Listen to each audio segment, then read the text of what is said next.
Good afternoon, everyone. My name is Hermelin G. Pamilan. My report for today is about line graph and pictograph. So first, let us explain what is line graph. We have X and Y. We have here the X and Y represented by a cross. I will be showing you the graph that at the bottom we are having here the quality attribute. What are those quality attributes? This is the color, odor, flavor, texture, and general acceptability. This is our quality attributes. We will now on the other side of y-axis. For y-axis, we have the quality attributes. For the y-axis, we have the mean. This was taken from our previous table. So we have our mean. So our mean here is starting from the vertex, which is 0.00, 7.8, 8.0, 8.2, 8.4, 8.6, 8.8, and 9.0. So we are now to formulate our line graph. So the color has the mean of 8.0. For the odor of milkfish bones is we have 8.3. Then for the flavor, we have 8.7. 8.7.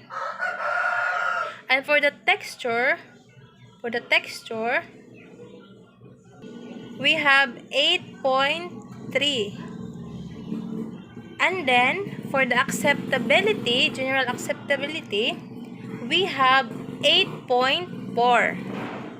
Have 8.4. So these are for the milkfish bones. We go now to the next variable, which is the pork, represented by a cross. Color of the pork. Pork got the mean of 8.1. 8.1. For the odor, same 8.1. 8.1. 8.1.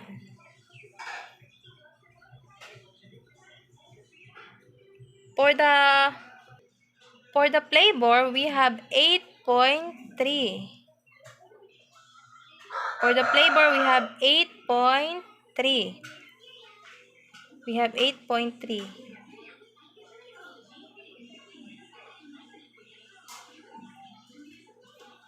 For the texture, we have 8.1. We have 8.1. And for the general acceptability, we have 8.3. We have 8.3. 8.3. For the texture, we are now to graph our line using our X and Y axis. For X axis, we have our quality attributes, and for Y axis, we have our mean from the previous table. We will go now to milkfish bones.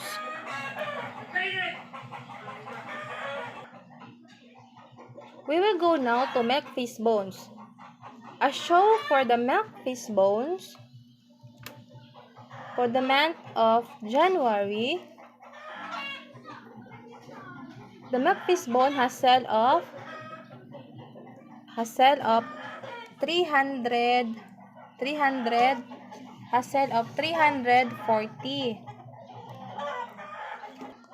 That is presentation of P, represent 20 pesos each. So we have here for the month of January has sell of 340 because we have 1, 2, 3, 4, 5, 6, 7, 8, 9, 10, 11, 12, 13, 14, 15, 16, 17. We have 17 peso sign. So each peso sign here represents 20 pesos.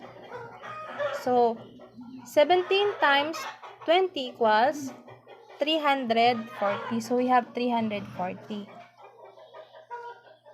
For the month of January, has sale of 340. 340. Because there are only 17 peso sign here. For the pork, we have 280 pesos. We have 280 pesos. For the pork, we have 280. 280. Because we have here 14 peso sign. That is 20 pesos at each. That is 20 pesos at each. So we have the total of 280. For the month of February, for milk fish bones, how many sign of peso sign here? We have 15. 1, 2, 3, 4, 5, 6, 7, 8, 9, 10, 11, 12, 13, 14, 15. We have 15. So 15 times 20, we have the total of 300 for the milk fish bones. 300. Then we go now to the pork.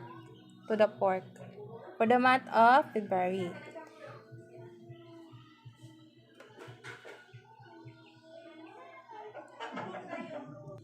For the pork, we have 160 pesos. We have 160 pesos. Because peso sign here is 20 pesos each. So 20 pesos to. So let us count. 1, 2, 3, 4, 5, 6, 7, 8. We have 8. So 8 times 20, we have the total of 160. We will go now for the month of March. We have here the milk fish bones. So let us count. 1, 2, 3, 4, 5, 6, 7, 8, 9, 10, 11, 12, 13, 14, 15, 16. So we have 16. So we have 16. So 16 times 20 equals, we have the total amount of 320 for milk fish bones for the month of March. For the pork, we have 1, 2, 3, 4, 5, 6. We have 6 peso sign. Here, each peso sign represents 20 pesos. So we have the sale of 120 for the pork. So adding by month for the milk fish bones of 340, 300, 320.